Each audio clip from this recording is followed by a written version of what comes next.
Bienvenidos jóvenes a esta clase de formulación de proyectos. Estamos en la última unidad que tiene que ver con el tercer avance. En el programa aparece como la cuarta unidad que corresponde pues al último estudio, que sería el estudio económico financiero. En la clase anterior vimos el tema de inversiones. Se tiene que indicar ahí el monto total de las inversiones que va a requerir el proyecto. Mencionaba que buena parte de esta información pues ya la obtuvimos nosotros en el estudio técnico. Ustedes van a indicar en una tabla todas las inversiones requeridas en su proyecto. Las que mencionábamos en la clase anterior, clasificadas en activo fijo, activo diferido y capital de trabajo. En activo fijo pues pueden poner en un renglón, por ejemplo, maquinaria. No es necesario que desglosen todo el tipo de maquinaria, eso supuestamente quedó ya en el estudio técnico. Simplemente el total de la inversión en la maquinaria que va a utilizar la empresa. En otro renglón pueden poner equipo de transporte. También en global, ya no hay necesidad de especificar todos los tipos de vehículos de transporte que va a utilizar la empresa, sino el total de la inversión en vehículos de transporte. Inversión diferida, mencionábamos pues que eran los estudios de preinversión. Son los gastos que se realizaron pues para hacer el estudio del proyecto. También puede incluir los gastos en organización de la empresa y en algunos casos pues también cuando la empresa obtiene algunos permisos, licencias o patentes que involucran pues un gasto o un pago. Y por último, el capital de trabajo, que vienen a ser los recursos que la empresa necesita pues para trabajar en un ciclo productivo. Típicamente la empresa va a requerir tener un efectivo y así como un inventario. Ese inventario pues es lo que se tiene en almacén, ya sea de productos terminados, materias primas, materiales, que la empresa ocupa en su diario trabajar pues para realizar sus operaciones normales. Y una cantidad de efectivo que la empresa pues también requiere para realizar las transacciones normales propias del negocio que ocurren día a día, semana a semana. Ustedes van a indicar pues todas las inversiones. Mencionaba yo, por ejemplo, los activos fijos, como si van a adquirir terrenos. En caso de que no adquieran terrenos, pues no se incluye esa inversión. Si ustedes van a rentar un local, pues entonces ustedes no son propietarios de ese inmueble, simplemente lo están alquilando, están rentando. El pago de la renta de ese local no es una inversión, va a ser un gasto corriente. Vamos a incluirlo como un gasto operativo. Pero si se adquiere un terreno, entonces sí, es una inversión si se compra el terreno. Si se realiza algún tipo de edificación, todo el tipo de maquinaria, equipos de transporte, equipos de cómputo, equipo auxiliar, en fin, ustedes van a visualizar lo que requiere su empresa pues para que pueda trabajar y pueda funcionar. Mobiliario, computadoras, extintores, si requieren tal vez una estufa, un refrigerador, un televisor, aires acondicionados, si va a requerir tal vez un tinaco, o se van a realizar algunas instalaciones como instalaciones hidráulicas, etc. Bueno, ya que se tiene las inversiones, sería, digamos, la primera parte del tercer avance, inversiones. Estas inversiones, en el caso del activo fijo y diferido, pues van a indicar la depreciación, que fue lo que vimos también en la clase anterior. Me van a indicar los montos de depreciación anual de cada uno de los activos fijos en los que la empresa invirtió, también los activos diferidos, excepto terrenos. Los terrenos no se deprecian, y excepto el capital de trabajo. La inversión en capital de trabajo tampoco está sujeto a depreciación. Es muy importante calcular la depreciación porque por ley la depreciación es deducible de impuesto, de tal manera que este gasto por depreciación se va a incluir en el estado de resultados como un gasto deducible en el pago de impuestos al gobierno. Mencionamos que solamente se incluye como gasto para efectos fiscales. Decíamos que la depreciación es un gasto virtual, no es un gasto real. Simplemente se considera que esos equipos o inversiones están sufriendo un deterioro, un gasto o una disminución en su valor. Entonces por eso se incluye esa disminución en el valor monetario como si fuera un gasto. Entonces ustedes van a calcular las depreciaciones de los activos fijos, excepto terrenos, y del activo diferido. El capital de trabajo, pues ese no tiene depreciación. La siguiente parte que va a contener su estudio económico financiero va a ser el financiamiento, que es el tema de esta clase.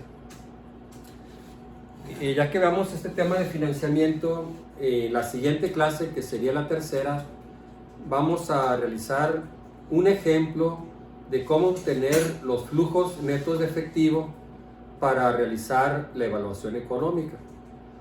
Para la obtención de estos flujos netos de efectivo, pues se realizan lo que le llaman presupuestos, que muy probablemente ustedes ya han cursado en alguna materia, pues hacer el presupuesto de ingresos y el presupuesto de egresos. Aquí también vamos a desempolvar un poquito esos temas que ustedes ya vieron en alguna otra materia de contabilidad, de costos, de finanzas, para hacer el presupuesto de ingresos y el presupuesto de egresos. Ya teniendo estos presupuestos de ingresos y egresos y conociendo la inversión y el financiamiento, podemos obtener los flujos netos de efectivo, o también le llaman flujos netos de caja o flujos de caja. Con esos flujos se realiza la evaluación, que son las evaluaciones tradicionales que se emplean en la evaluación de proyectos, que son técnicas de ingeniería económica, que creo que también muy probablemente ustedes han llevado una materia de ingeniería económica. Así que se puede utilizar algunos de estos métodos de evaluación que se ven en ingeniería económica, como el valor anual, valor presente, neto, o el método de la TIR, tasa interna de rendimiento. Estos métodos pues sirven para determinar si un proyecto es o no conveniente, o en otras palabras, si es o no rentable, para que nos lleve a tomar una decisión de aceptar o rechazar el proyecto. Si el proyecto es conveniente o rentable, la decisión es aceptar el proyecto y ir adelante. En caso del proyecto resulte no rentable, pues la decisión es rechazar el proyecto. Significa que ese proyecto no se va a emprender, o que tendríamos que modificar algunos aspectos del estudio para que el proyecto pudiera ser rentable, pero que en las condiciones en las que se evaluó en ese momento resultó no rentable, por lo tanto no conviene emprenderlo. Entonces vamos a ver este tema, que es el de financiamiento, que corresponde a esta segunda clase. La empresa pues va a realizar una inversión. Mencionábamos inversión, ya sea en activos fijos, inversión en activos fijos, también el capital de trabajo, activos diferidos y capital de trabajo.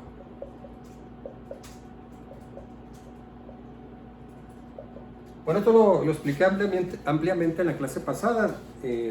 Sería bueno que la volvieran a repasar. Si tienen alguna duda, pues se ponen en contacto con un servidor. Voy a hacer solamente un ejemplo numérico para que les sirva a ustedes como ejemplo para su proyecto. Vamos a suponer que después de que se hizo el estudio, se determinó que la inversión en activo fijo pues fue de $1,000,000 para un negocio determinado, que incluye pues ya los activos que mencionamos. Vamos a suponer que la empresa realizó algunas edificaciones, compró algunos equipos como computadoras, impresoras, también compró algún equipo de transporte, más todos los equipos auxiliares que mencionamos, como un aire acondicionado, o mobiliario de oficina, estantería, equipo de manejo de materiales como un montacargas, etc. Y luego en activos diferidos vamos a suponer que se hizo una inversión de $200,000. Vamos a suponer pues que la empresa tramitó algunos permisos ante el gobierno, digamos ante el municipio, o algún permiso ante una dependencia federal que implicó pues pagar ese permiso, pagar un costo, una cantidad de dinero. O bien quizá el registro de la empresa, la organización de la empresa pues también implicó un gasto, etc. Y de capital de trabajo vamos a suponer que se estima 300,000 pesos de lo que mencionábamos, pues lo que la empresa va a tener ahí en almacén, en inventario, para poder realizar sus operaciones normales de negocio, sus transacciones, así como tener efectivo ahí en caja o en cuenta de cheques para sus operaciones también y transacciones de negocios. Entonces, en total, la empresa va a tener una inversión total de 1,500,000 pesos. El financiamiento se refiere quién va a aportar esta cantidad. ¿De dónde va a salir ese dinero? Pues para comprar los activos, la máquina, el equipo de transporte,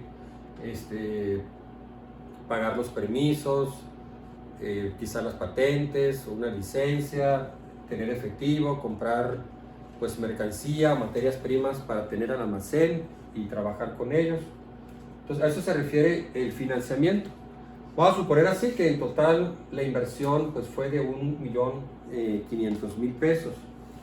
Entonces el financiamiento pues son los recursos monetarios que la empresa necesita para llevar a cabo su inversión. Se divide en financiamiento interno y financiamiento externo. El financiamiento interno es el financiamiento que aportan los socios, inversionistas o dueños de la empresa. Son lo que ellos ponen de su bolsillo. En contabilidad pues le llaman capital social, es la aportación de los socios. Son recursos propios de los mismos accionistas o los dueños de la empresa. El financiamiento externo pues se llama así porque es fuera de la empresa. Es un financiamiento que proviene de alguna institución financiera, por ejemplo un banco, o tal vez de un fondo federal, o quizá de un fideicomiso del gobierno, en fin, algún financiamiento pero que no sea de la empresa, que no sean de los socios. Entonces se llama financiamiento externo. Del financiamiento externo pues hay una gran variedad de financiamiento para las empresas. El que yo les voy a mencionar aquí, porque viene muy bien resumido, es el del autor Vicente Insunza, que vienen a ser pues los financiamientos que serían créditos bancarios, créditos no bancarios y fondos de fomento económico de los gobiernos, ya sea federal o estatal, y otros serían las uniones de crédito. Yo les recomendaría que vieran esta información ya sea en el libro o en internet. Pueden buscar ustedes ahí una gran información de las diferentes fuentes de financiamiento que existen. Así que para abreviar un poco aquí la clase, les recomiendo a ustedes que hagan una investigación ahí por equipos, simplemente para obtener información de las diferentes fuentes de financiamiento. El financiamiento externo más común y más solicitado es el financiamiento bancario. La banca privada pues viene a ser el financiamiento por excelencia de las empresas. La banca privada pues maneja toda una gama de diferentes créditos y fuentes de financiamiento para las empresas. Las que voy aquí a mencionar, por ejemplo, tienen el préstamo quirografario. Se llama así quirografario porque la persona o la empresa que pide el crédito tiene suficiente solvencia moral como para solicitar ese crédito. Por lo tanto, solo basta la firma del solicitante para que se otorgue el crédito. Normalmente estos créditos se otorgan por parte del banco pues a personas o empresas con las que tiene una relación de mucho tiempo y que la empresa sabe que esa persona o esa empresa es una persona totalmente confiable. que a lo largo de los años ha visto que esta persona pues tiene un buen desempeño en el manejo de su dinero, que es responsable con el pago de sus deudas, entonces le otorga dinero sin necesidad pues de una garantía, sino que simplemente la firma de la persona es suficiente para que se le otorgue el crédito. Normalmente estos créditos son a corto plazo, el crédito quirografario, que la empresa puede utilizar esos recursos pues para comprar materia prima, quizá pagar salarios o alguna otra actividad que requiera la empresa. Luego está el otro que se llama préstamo prendario. Se le llama así porque la empresa va a colocar una prenda como garantía de ese crédito. Este tipo de crédito se utiliza normalmente pues para actividades de la misma empresa y donde la empresa firma un pagaré comprometiéndose a pagar y otorga una prenda como garantía de ese crédito. Y el otro crédito se llama crédito en cuenta corriente, son créditos bancarios. El crédito en cuenta corriente se le llama así porque es una cuenta revolvente, de tal manera que la empresa que pide este préstamo puede sacar dinero de esa cuenta revolvente y también tiene que depositar para hacer los pagos. La ventaja de la cuenta corriente o revolvente pues es que no se tiene que hacer un trámite para solicitar el crédito. Una vez que se tramita el crédito, pues ya está la cuenta corriente disponible para el acreditado, sea una persona o sea una empresa. De tal manera que si la empresa necesita dinero urgentemente hoy, pues simplemente va a un cajero o del banco o hace una transferencia electrónica a través del banco, porque ese dinero ya está disponible para él. La condición pues es que también esté realizando pagos, o sea que no haga solamente puros retiros, sino que esté depositando pues para que se convierta en una cuenta revolvente. Repito, la gran ventaja pues que es un dinero que está disponible inmediatamente para el acreditado, sea una persona o sea una empresa. Así que digamos se abre una línea de crédito para el acreditado para que tenga recursos disponibles inmediatamente. Otro préstamo bancario es el de habilitación o avío, que se llama así porque le permite a la empresa habilitarse. Específicamente este crédito se otorga para la adquisición de activos circulantes, que la empresa requiera comprar materias primas o materiales o mercancía, producto terminado a un proveedor.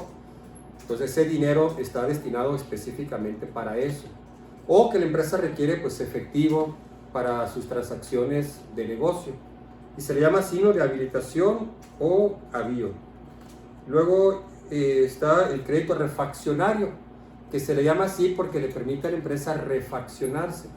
Este crédito está destinado para financiar activos fijos, como la compra de una máquina o de un equipo. Entonces se le llama así, ¿no? Crédito refaccionario. También son para diferentes tipos de empresas, ya sea ganaderas, comerciales o industriales. Otro crédito es el hipotecario industrial. De los créditos bancarios, el hipotecario industrial es el crédito que tiene mayor cantidad de dinero para el acreditado. En este caso son créditos a largo plazo que pueden abarcar 10 o 15 años. Los montos son montos de financiamiento muy altos y la empresa que solicita este tipo de crédito tiene que colocar como garantía un inmueble, es decir, una propiedad de la empresa, un terreno o un terreno con su edificación. Por eso se llama crédito hipotecario industrial. De todos los créditos, pues este es el que tiene mayor cuantía y son créditos a largo plazo que pueden involucrar, como mencionaba ahorita, 10, 15 o hasta 20 años. En este caso, la empresa, la institución bancaria va a otorgar solamente un porcentaje del valor de la garantía, que es el bien inmueble. Así que si, por ejemplo, la empresa pone como garantía un terreno que vale $1,000,000 de pesos, entonces el banco le va a prestar, por decir, solamente 800,000 pesos, el 80% del valor del inmueble. Y esa escritura del terreno, pues va a quedar endosada a favor del banco. De tal manera que en caso de que el acreditado, la empresa, no cumpla con los pagos, la empresa embarga esa propiedad porque ellos tienen la escritura. En caso de que la empresa pues cumpla con los pagos y termine el plazo del crédito, pues simplemente el banco le regresa las escrituras ya liberadas. Bueno, luego hay créditos que no son bancarios, que provienen de otras fuentes de financiamiento, como serían, por ejemplo, a través de las casas de bolsa, a través de la Bolsa Mexicana de Valores, a través de la emisión de acciones, que repito, creo que son temas que ustedes han visto en otras materias. También una empresa se puede financiar a través de obligaciones, que también es a través de la Bolsa Mexicana de Valores. Entonces, a través de acciones, a través de obligaciones, una empresa puede obtener financiamiento ya no de una institución financiera como un banco, sino a través del público inversionista. Y luego están otros fondos que provienen del gobierno o fideicomisos. El gobierno a veces establece ciertos fondos para apoyar algunas actividades específicas, como puede ser la agricultura, el comercio exterior o la agricultura. Entonces, esos fondos están destinados para ese tipo especial de actividades productivas. Entonces, el gobierno otorga estos créditos. Normalmente estos créditos pues tienen el propósito de apoyar esas actividades productivas y ofrecen a veces montos más altos, cantidades más grandes de dinero que un banco, y normalmente también tasas de interés más bajas que las que cobra, digamos, un banco. Porque repito, el propósito pues es apoyar ciertos sectores productivos de la economía. Bueno, muy bien, este fue, repito, pues un repaso general. También existe lo que le llaman el arrendamiento, que es una forma de financiamiento que se utiliza por parte de las empresas, donde una empresa adquiere un activo, pero no lo compra, sino que lo arrenda. Es decir, va a pagar una renta por ese activo. Al final del plazo de arrendamiento, pues la empresa se puede quedar con el activo pagando una suma adicional o simplemente regresar el activo. La ventaja del arrendamiento para muchas empresas es que pueden tener activos sin realizar un desembolso muy grande por la adquisición de ese activo, y que la renta que se va a pagar por ese activo pues es un gasto deducible de impuestos. Bueno, muy bien, entonces vamos a ver lo que vendría a ser la estructura de capital. La estructura de capital nos va a indicar de el total de la inversión qué parte se va a financiar con capital social y qué parte se va a financiar con financiamiento externo. Entonces hacemos una tablita para hacer la estructura de capital.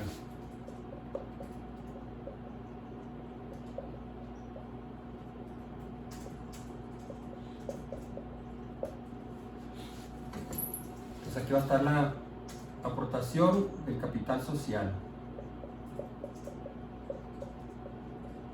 Son los socios. Este sería la fuente de financiamiento. Luego estaría pues financiamiento externo, que podría ser un préstamo bancario, de los que mencionamos, un crédito refaccionario o un crédito hipotecario industrial o un préstamo comercial. También se pueden poner otras, que he mencionado ahorita, obligaciones, que es otra fuente de financiamiento para las empresas. Les mencionaba en la clase anterior que para su proyecto les voy a exigir que se incluya un financiamiento externo. Normalmente pues va a ser el financiamiento bancario, ya sea que ustedes se acerquen a una sucursal pues para pedir información sobre un préstamo y que les den una corrida donde se indique el plazo del crédito y cuánto hay que pagar mes con mes, tanto de capital de intereses por un monto de préstamo determinado. También algunos bancos en su portal en internet tienen un simulador de créditos. Entonces uno puede poner ahí un préstamo, digamos, de 200,000 pesos para pagarse en 60 meses. Entonces el simulador ya establece la tasa de interés que cobra el banco y nos hace una corrida. Y entonces ya nos muestra cuánto hay que pagar mes con mes, desglosado en cada mes, cuánto se paga de capital y cuánto se paga de intereses. El pago de intereses y el pago de capital, pues le llamamos nosotros la amortización del crédito. Se pide un préstamo y quien recibe el préstamo pues se compromete a pagar en varias amortizaciones ese crédito, porque fue un préstamo, o sea, no fue un regalo, se lo prestaron. Tiene que regresar lo que le prestaron más los intereses que le van a cobrar por dicho préstamo. Obligaciones, pues no, no lo van a considerar ustedes, yo nomás lo puse así como ejemplo aquí, ¿no? Entonces digamos el total de la inversión pues es 1,500,000 pesos. El ejemplo que mencionaba ahorita, capital de trabajo, inversión fija, inversión diferida. Entonces los socios van a poner en total 1,000,000 de pesos. Van a pedir un préstamo bancario por 250,000 pesos. Y van a emitir obligaciones por 250,000 pesos. Entonces, eso le llaman estructura de capital. Del 1,500,000 que se requiere para la inversión, pues los accionistas o inversionistas van a aportar 1,000,000 de pesos. También se puede poner aquí a un lado el porcentaje que representa. Si 1,500,000 representa el 100%, pues entonces pondríamos la proporción. Entonces digamos 1,000,000 entre 1,500,000 representa el 66%. Vamos a poner 67. 66.66%. 250,000 entre 1,000,000 representa el 25%. ¿Lo viste bien? No, 250,000 entre 1,500,000. 17%. Y este otro, esto debe dar 100%, ¿no? A ver si estoy bien, si no me equivoqué. Entonces sería 67 más 17. Bueno, como lo redondeé, dio 101, ¿no? Aquí en realidad sería 66.67. Y 250 entre 1,500 es 16.67. Por esa razón aquí nos da 101, pero debe dar 100%, ¿no? Si ya le ponemos ahí los decimales, pues nos lo daría 100%. Todo esto representaría el porcentaje que representa cada fuente del total de la inversión. Este total de la inversión pues representa el 100%. Quizá usted en su proyecto va a venir capital social y un préstamo bancario. Bueno, si su proyecto requiere una inversión de 1,000,000 de pesos, pues van a considerar un préstamo, digamos, de 300,000 pesos. Entonces, del 1,000,000 de pesos, 700,000 pesos aportan los socios y los otros 300,000 provienen de un crédito bancario. Entonces, el 70% lo aportaron los socios y el 30% de la inversión proviene de un financiamiento externo. Normalmente el financiamiento externo pues debe financiar solamente una parte de la inversión. La mayor parte del financiamiento debe venir de fuentes internas, ¿sí? Se dice que no podemos nosotros hacer un proyecto de saliva. Significa que yo no puedo hacer un proyecto suponiendo puro financiamiento externo. Además, difícilmente una institución financiera como un banco pues financiaría toda la inversión, porque el banco también quiere saber que quien va a llevar a cabo la inversión pues también va a asumir un riesgo y que va a asumir la mayor parte del riesgo. Entonces, por esa razón, pues el capital social debe representar la mayor parte del financiamiento total de la inversión, para evitar pues un excesivo endeudamiento que podría implicar pues un mayor riesgo para la empresa. Vamos a suponer que capital social, los socios aportaron pues $1,000,000 de 1,500,000. Ahora vendría pues la estructura del capital social.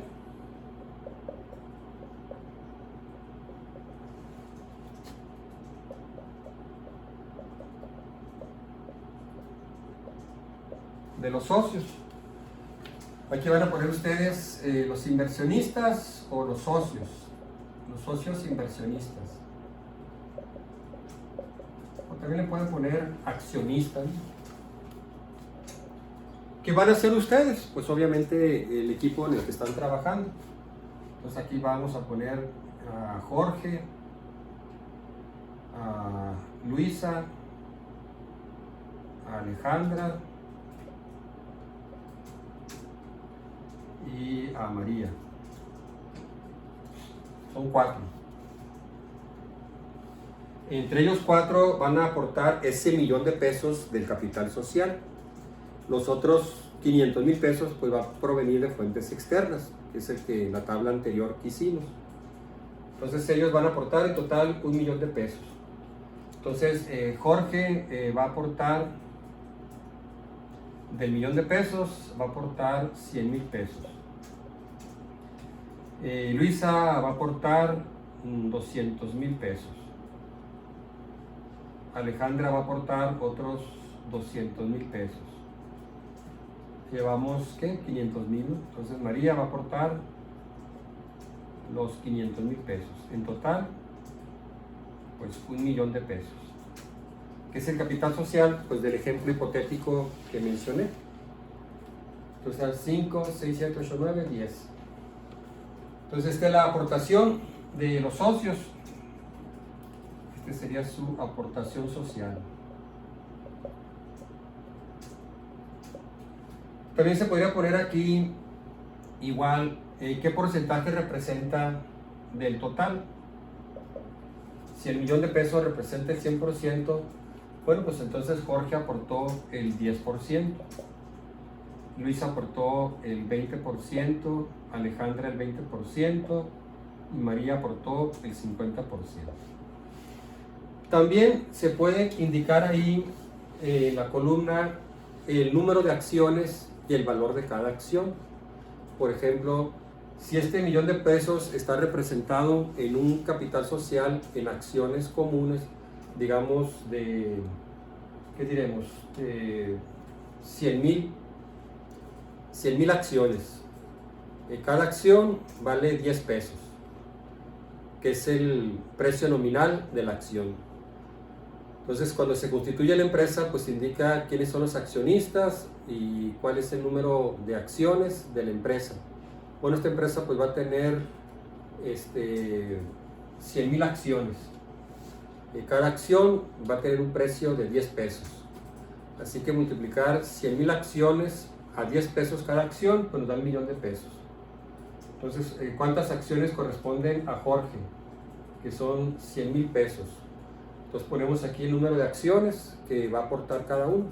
Esas acciones pues son títulos de propiedad. Quiere decir que pues Jorge es propietario de la empresa pues el 10% del capital social de lo que él aportó. Bueno, muy bien, eso se los dejo como opcional. Quieren indicar ahí ustedes el capital social en acciones. Le llaman así, ¿no? Acciones comunes o acciones ordinarias. También hay otro tipo de acciones que le llaman acciones preferentes, pero vamos a manejar, digamos, solamente acciones comunes. El precio de la acción, pues también lo determina los accionistas, de tal manera que ellos dicen, bueno, pues, ¿cuál es el número de acciones que vamos a poner y qué precio va a ser cada acción? Aquí yo inventé, ¿no? Bueno, este capital vamos a dividirlo en 100,000 acciones, cada acción a un precio de $10. Pero quizá otros dijeran, bueno, no, van a ser solamente 50,000 acciones y el precio, ¿no? Entonces se puede indicar ahí también eso. Bueno, por último, en esta clase vamos a ver lo que es la amortización de los créditos.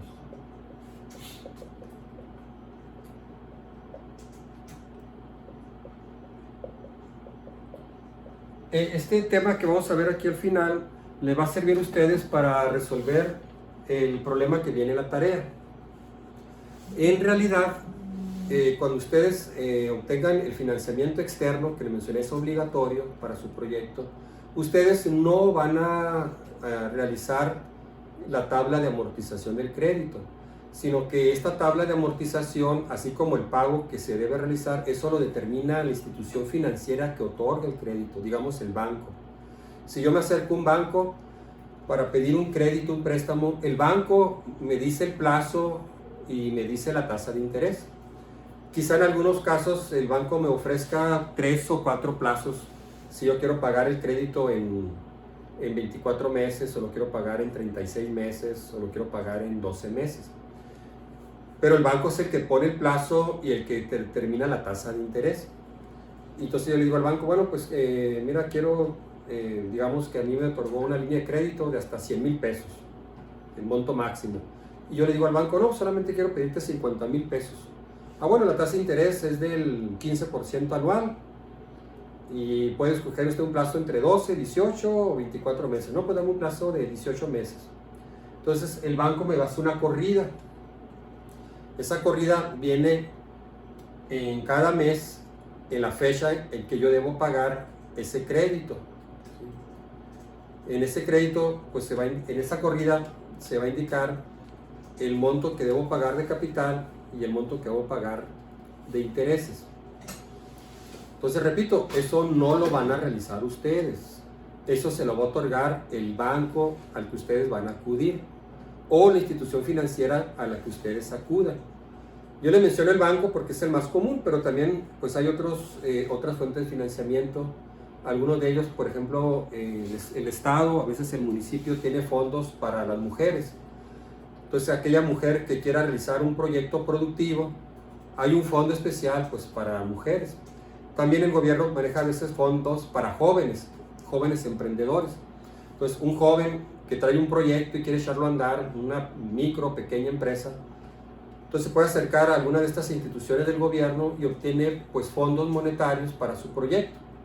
La ventaja que puede tener pues condiciones preferentes, como quizá menos garantías, un plazo más largo para pagar, una tasa de interés más baja que la que pagaría, digamos, en un banco. Entonces ustedes pueden acudir pues a cualquiera de estos fondos o fuentes. El que yo les menciono pues el banco, porque ese está accesible para cualquiera y es el más común.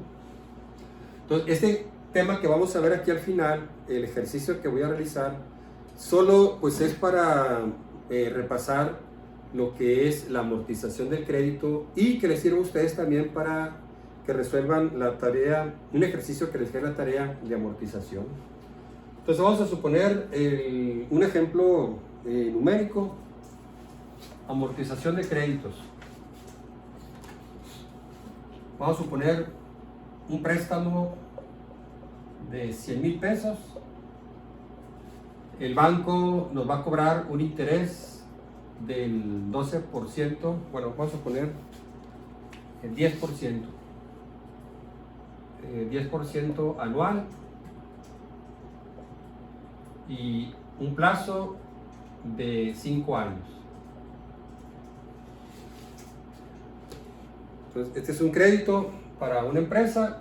Digamos, yo, mi empresa, me acerco al banco, hago los trámites, los requisitos, la institución me otorga el crédito, me lo autoriza y entonces me coloca ahí en mi cuenta 100,000 pesos. El banco me va a cobrar 10% de interés anual para pagarse en 5 años. El ejemplo que voy a hacer aquí va a ser por pagos anuales. El que viene en la tarea también son pagos anuales. En la práctica los pagos suelen ser mensuales. De hecho, el que ustedes van a obtener digamos, de un banco, pues le van a dar los pagos mensuales. Y lo van a incluir ustedes pues en su proyecto, convirtiendo esos pagos mensuales en un solo pago anual. Digamos, los 12 pagos mensuales los sumo y ese va a ser un solo pago anual. En la tercera clase que les mencionaba vamos a hacer un ejercicio que se asemeja lo más posible a la realidad, que le va a servir de guía para su proyecto. Pero para este caso, por motivo de simplificación, vamos a suponer que es 10% anual. El procedimiento se aplica igual si lo manejo por años o lo manejo por meses. Si lo manejo por años, pues voy a tener solamente pues 5 renglones en la tabla, porque son 5 años. Si lo manejo por meses, pues tendría 60 meses. El procedimiento sería exactamente igual. Lo más que obviamente pues tendría que ser una tabla con 60 renglones, que sería pues mucho más extenso. Entonces, por motivo de simplificación, el ejemplo que hacemos aquí en clase, como el que les dejé de tarea, vamos a hacerlo por año. Ya cuando hagamos el ejemplo del proyecto en la tercera clase, ese lo vamos a manejar como en la realidad ocurre, que es por meses. Y cómo van a convertir ustedes esos pagos mensuales pues en pagos anuales. Que es muy sencillo, o sea, pues los 12 pagos mensuales los sumo y es un pago anual. Bueno, la amortización o el método de amortización que vamos a utilizar se llama amortización constante, que se utiliza la fórmula de ingeniería económica, que es el factor A dado P, ya sea para leerse en tablas o calcularse con la fórmula de ingeniería económica. Esta fórmula de ingeniería económica, pues creo que ya la han visto si llevaron la materia de ingeniería económica. También el Excel maneja esta fórmula que se llama pagos. Entonces ahí metemos nosotros en esa fórmula de pagos en Excel. Viene ahí en fórmulas financieras los datos, el monto de préstamo, la tasa de interés y el plazo. Ya automáticamente el Excel pues me calcula la amortización, que aquí la denoto con la letra A. Esa amortización pues es el pago total, que se debe realizar periodo con periodo pues para pagar la deuda. Esa amortización pues incluye tanto el pago de capital como los intereses.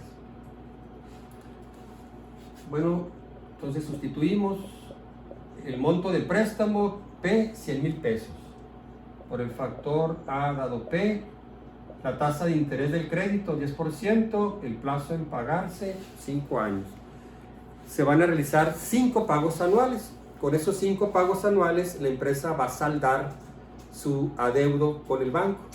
Esos 5 pagos mensuales, esos 5 pagos anuales pues van a cubrir el reembolso del préstamo, los 100,000 pesos y los intereses que va a cobrar la institución bancaria. Este método se llama amortización constante, que es uno de los métodos más utilizados y más comunes. Hay otros métodos de amortización. Vamos a hacer este porque, repito, pues es el más común y el que más se utiliza. Amortización constante significa que los pagos anuales o pagos mensuales van a ser fijos. Lo que diríamos comúnmente es pagos fijos. Entonces pido un préstamo y el préstamo lo voy a pagar en pagos fijos. Cada periodo voy a hacer el mismo pago, ¿sí? Van a ser constantes. Entonces se le llama este método, método de amortización constante.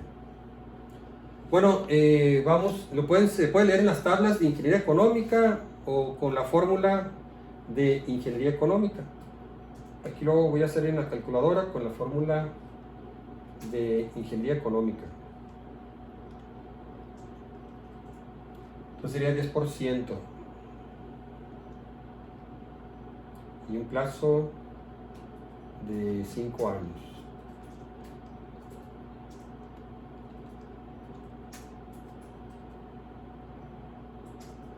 Entonces tendría que pagar por este préstamo 26,379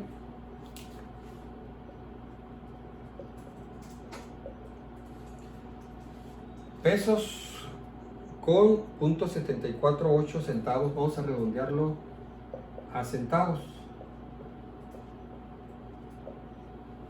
Entonces se realizarían 5 pagos iguales, cada uno de 26,379 pesos con 75 centavos. En realidad es .74808, pero vamos a redondearlo a centavos.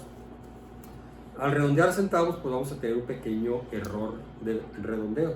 De hecho, si se lee en tablas de ingeniería económica, aquí viene el valor entero, viene 26,380. En ese caso, pues vamos a tener un error ahí de 25 centavos. Entonces vamos a ir arrastrando un pequeño error de redondeo. Lo que se hace normalmente, digamos, las instituciones financieras, ese error de redondeo, pues lo pueden sumar al final en un último pago. Entonces ahí pagamos quizá 2, 3 pesos más para compensar esa diferencia, porque pues en los pagos manejamos hasta centavos, o sea, solamente 2 decimales. Bueno, este sería el pago anual, que serían 5 pagos iguales, por eso se llama el método amortización constante. Bueno, resumiendo, pues la empresa pidió un préstamo de 100,000 pesos, lo va a utilizar quizá para comprar una máquina o tal vez para realizar alguna inversión en alguna edificación, y en total, pues la amortización que debe realizar los pagos al banco son 26,379.75 pesos cada año. Cuando realice el último pago, el quinto, pues habrá terminado de pagar su deuda. Ya no le debe nada al banco, ni de capital, ni de intereses. Entonces voy a repetir, esta amortización incluye el capital y los intereses. Entonces aquí viene algo muy importante. Los intereses son deducibles de impuestos. Los intereses que provienen de un financiamiento se incluyen en el estado de resultados como gasto financiero. El gasto financiero, pues, son los gastos que se derivan en la obtención de un crédito o de un financiamiento externo. Esos gastos, por ley, el gobierno permite deducirlos en el pago de impuestos. Al igual que el tema anterior, cuando vimos la depreciación es también un gasto deducible de impuestos. No más que la depreciación corresponde a los activos fijos de la empresa. El equipo de transporte, el mobiliario, la máquina. Los intereses provienen del financiamiento, de un crédito. Pues cuando una empresa pide un crédito, esos intereses son deducibles. Claro, en el aspecto empresarial, digamos, si un dentista es una persona física con actividad empresarial y pide un crédito, un préstamo para comprar un equipo para su consultorio, los intereses que va a pagar los puede incluir en su declaración fiscal como deducible de impuestos. Lo mismo una gran empresa. Si una empresa pide un financiamiento, ese gasto financiero por el pago de intereses, pues también la empresa lo puede poner en su declaración fiscal. Específicamente, pues va a venir en el estado de resultados en un renglón que se llama así, gasto financiero.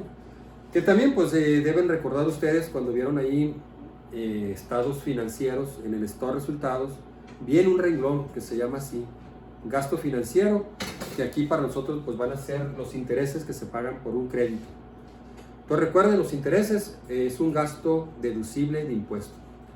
La diferencia de la depreciación, pues es que la depreciación es de los activos fijos, los intereses es del financiamiento externo.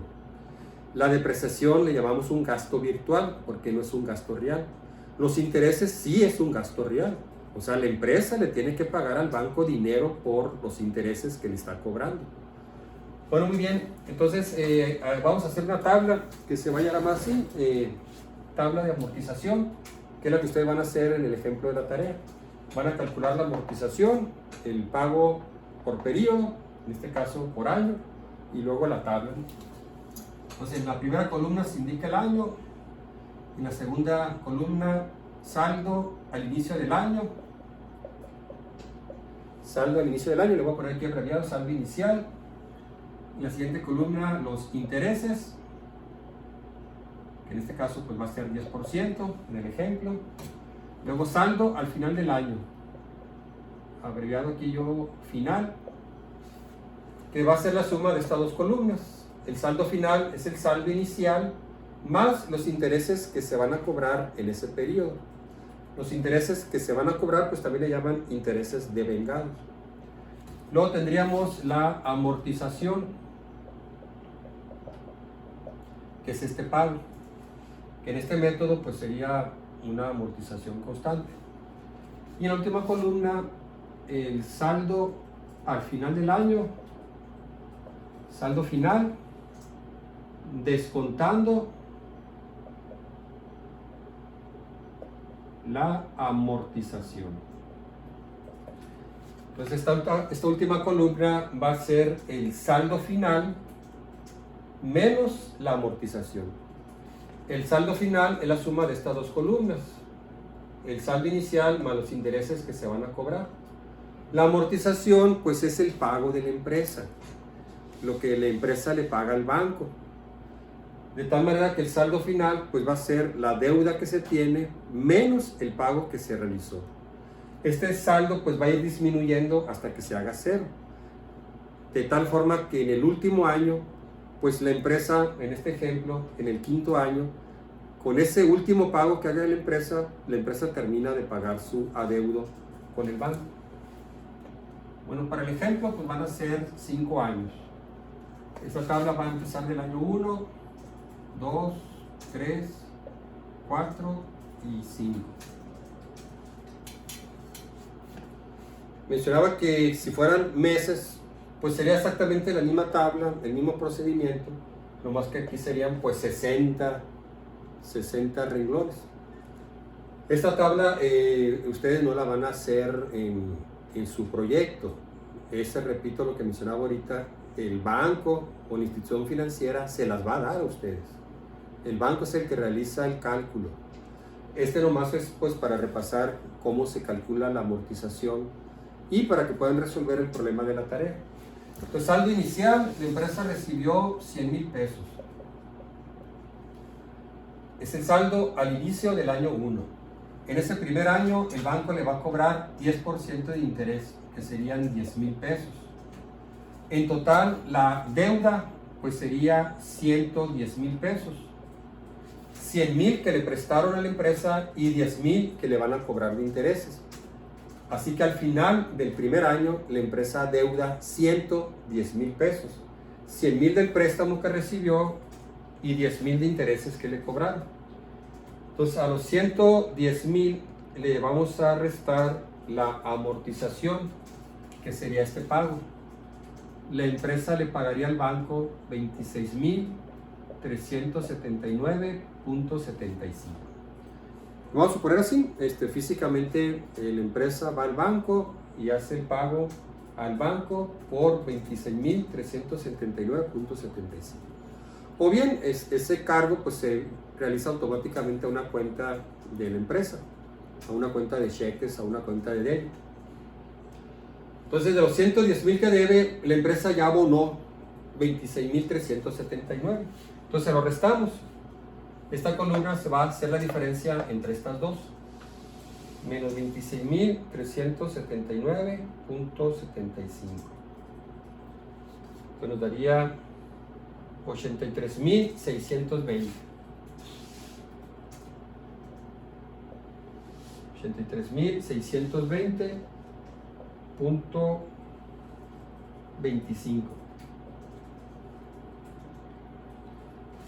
Entonces repetimos, fue el monto de préstamo más los intereses, 10%, menos el pago realizado, 26,379.25. 83,620.75 es. Ese saldo al final del año 1 es el saldo al inicio del año 2.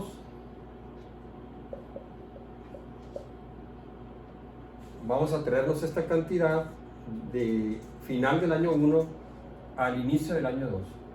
Sobre este saldo que aún está pendiente, esta deuda pendiente, se va a cargar el interés. De tal manera que la tasa de interés se está aplicando sobre el saldo insoluto o sobre la deuda que va restando, que va quedando. A eso le llaman así, ¿no? Interés sobre saldos insolutos. Ese nombre significa que el interés se está aplicando sobre la deuda que va quedando. No se va a estar aplicando sobre los 100,000 pesos, ¿no? pues ya de los 100,000 pesos ya la empresa abonó una parte, así que su deuda va a ir reduciéndose y los intereses se van a ir aplicando sobre ese saldo que aún no se termina de pagar, le llamamos saldo insoluto. Entonces sería el 10% de esta cantidad, 8,362.075. Entonces lo sumamos, estas dos cantidades, lo que adeuda más los intereses que le cobran en el segundo año, esta cantidad. Pues sería 91,982. 91,982.82. Vamos a redondear a dos decimales. En el segundo año la empresa pues realiza el tercer pago. Este pago pues va a ser constante. Cada año la empresa va a pagar la misma cantidad al banco. Entonces la empresa al final del año 2 adeuda esta cantidad, que era lo que adeudaba al principio del año 2, más lo que le cobraron de intereses correspondientes al año 2. Entonces le restamos la amortización, que sería el pago, vamos a decir el abono, menos 26,379.75. Entonces sería 65,603.07. Bueno, ese es el procedimiento. Esta cantidad es la deuda pendiente al final del año 2, que se viene aquí al año 3. 65,603.07. A esta cantidad, en el año 3, pues le van a cargar el 10% correspondiente al año 3. Entonces sería el 10%, 6,560.30. El 10% de 65,603. Bueno, lo que adeuda más los intereses que le cobran ese año, pues sería 72,163. 163.38. Bueno, estoy poniendo dos decimales solamente. 72,163.38. Bueno, se realiza el tercer pago, 26,379.75. Entonces, de la deuda al final del año 3, que es esta cantidad, pues la empresa ahora realiza el segundo pago, el segundo abono, y quedaría un saldo de 45,783.63. Este saldo pues se viene al año 4.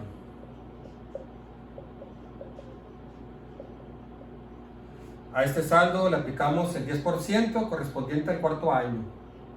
Pues sería 4,578.36, que es el 10% de esta deuda, de los 45,783. Lo sumamos. En total, al final del año 4, la empresa deuda 50,361.95. Se realiza el cuarto pago por parte de la empresa. La empresa le paga al banco el cuarto abono, entonces le restamos a esta cantidad pues el abono que hace la empresa, menos 26,379.75. Entonces nos quedaría 23,982.24.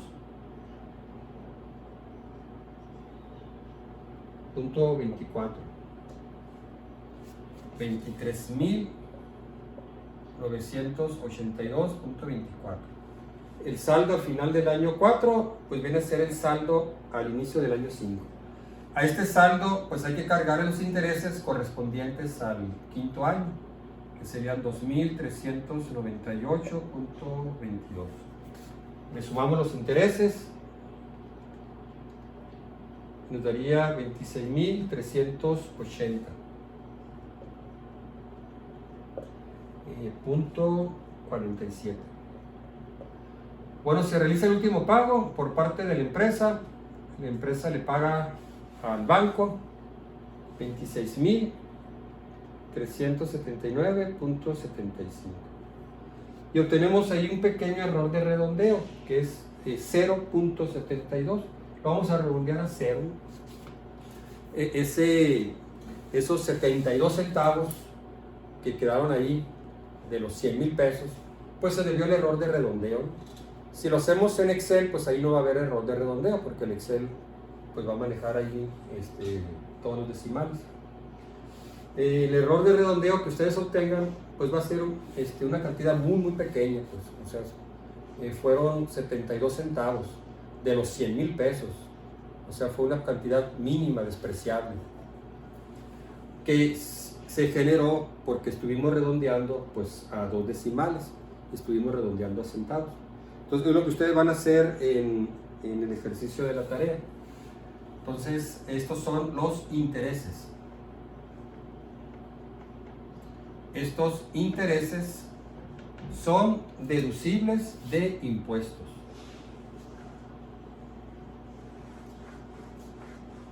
La empresa puede incluir este pago de intereses en su declaración fiscal. En nuestro caso, vamos a incluir estos intereses en el estado de resultados antes de calcular los impuestos, de tal manera que pues va a ser un beneficio para la empresa, porque de esa manera va a pagar menos impuestos al deducir los intereses como un gasto financiero. Entonces, anoten eso muy bien, ¿no? Los intereses son deducibles de impuestos, estos que están aquí para nuestro ejemplo. Podremos también determinar pues cuál fue el monto del capital, el pago de capital para cada uno de los 5 años. Esta tabla es la que yo me refiero, que es la que le va a dar el banco o la institución financiera, una corrida, ¿no? ¿Cuánto le va a cobrar de intereses? ¿Cuánto de capital? ¿Y cuál va a ser la amortización total?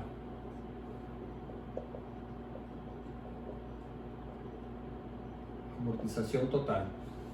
Bueno, pues cada año en este método la empresa va a pagar 26,379.75. Cada uno de los 5 años. Se le llama amortización constante, pagos fijos. Cada uno de estos pagos de 26,379.75 pues incluye los intereses y el capital. Al final de los 5 años, pues la empresa tiene que regresar lo que recibió. La suma de los 5 pagos de capital pues debe dar 100,000 pesos. ¿Cómo calculamos la parte de capital? Pues muy sencillo. Si de los 26,379.75, 10,000 son de intereses, pues el resto corresponde a capital.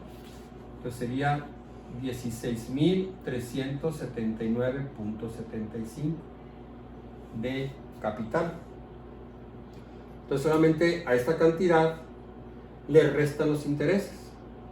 Para el año 2 pues igual, a los 26,379.75 le restamos los 8,362.075 y nos va a dar 18,017. 18,017.67. Luego para el año 3 pues igual, 26,379.75 menos los intereses del tercer año, 6,560.30. Y esto nos da 19,819.45. Entonces recuerden, ¿no? A la amortización le restamos los intereses, porque esta amortización pues incluye el pago de los intereses y de capital. O sea, la suma de estas dos cantidades, intereses más capital, nos debe dar la amortización total. Para el año 4, 26,379.75 menos 4,578.36 21.801.39. Y para el último año, 26.379.75 menos 2.398.22. Y nos da 23.981.53. La suma de esto pues nos debe dar 100,000 pesos. Aquí vamos a comprobar.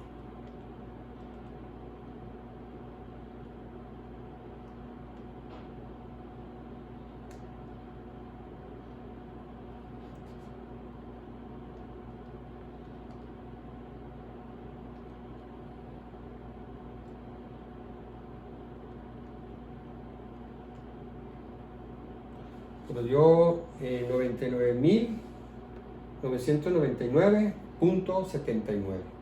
Entonces lo redondeamos a 100,000. Ahí tuvimos un error de 21 centavos. Igual son 21 centavos en 100,000 pesos. Esa mínima diferencia insignificante pues se debió pues al redondeo que hicimos aquí de los centavos, ¿no? Si lo hacemos en Excel pues no va a haber ese problema. Esto pues ocurrió porque lo hicimos aquí a mano, ¿no? Entonces los intereses son deducibles de impuestos.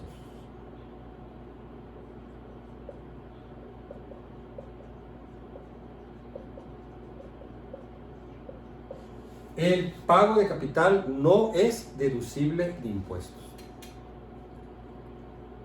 pero es un gasto que se tiene que incluir también pues, en el estado de resultados. Solamente que no lo vamos a deducir de los impuestos.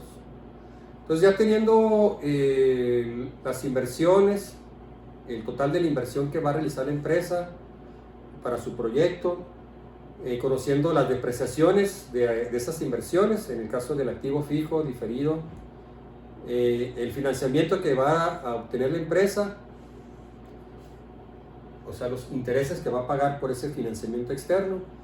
Con eso pues ya podemos elaborar nosotros los flujos netos de efectivo. Ya tenemos el presupuesto de ingresos. Bueno, lo vamos a ver en la siguiente clase, pero me refiero a que ya tenemos los ingresos estimados, que son los datos que obtuvimos en el estudio de mercado. En el estudio del mercado pues determinamos cuánto esperamos vender, a qué precio esperamos vender cada producto. Básicamente el presupuesto de ingresos pues es eso. Espero vender 100 hamburguesas por día y cada hamburguesa la voy a vender en 80 pesos. O si voy a fabricar mi cereal de soya, bueno, pues el cereal de soya va a costar 70 pesos en una presentación, ¿no? Y espero producir al mes 100,000 cajas de cereales. Bueno, pues multiplico 100,000 cajas por el precio unitario, ese es mi ingreso.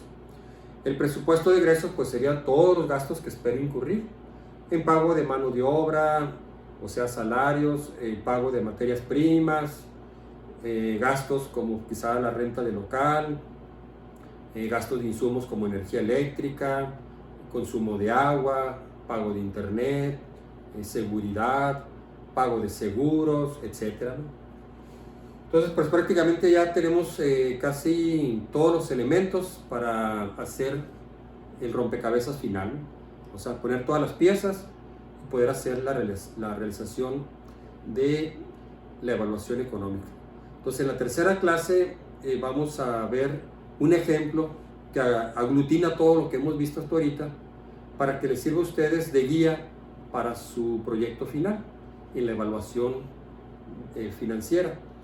El ejemplo que voy a hacer es un ejemplo muy simplificado para poderlo ver en una clase. Y para ustedes va a ser exactamente igual, pero obviamente pues ustedes van a tener más inversiones, más gastos, van a englobar todos los ingresos, todos los gastos que incurrieron, pero el procedimiento es básicamente el mismo, ¿no? También les espero enviar para esa tercera clase, enviarles el material del ejemplo, o sea, el ejemplo, el enunciado del ejemplo y la resolución en Excel, para que ustedes tengan ahí el enunciado del ejemplo y cómo se resuelve en Excel. Y entonces ya explicarlo aquí detalladamente en el pizarrón para que no les quede ninguna duda y que ya les sirva como una guía para su proyecto final. Bueno, pues sería todo de esta clase. Cualquier duda o pregunta, pues se ponen en contacto con un servidor. Gracias por su atención.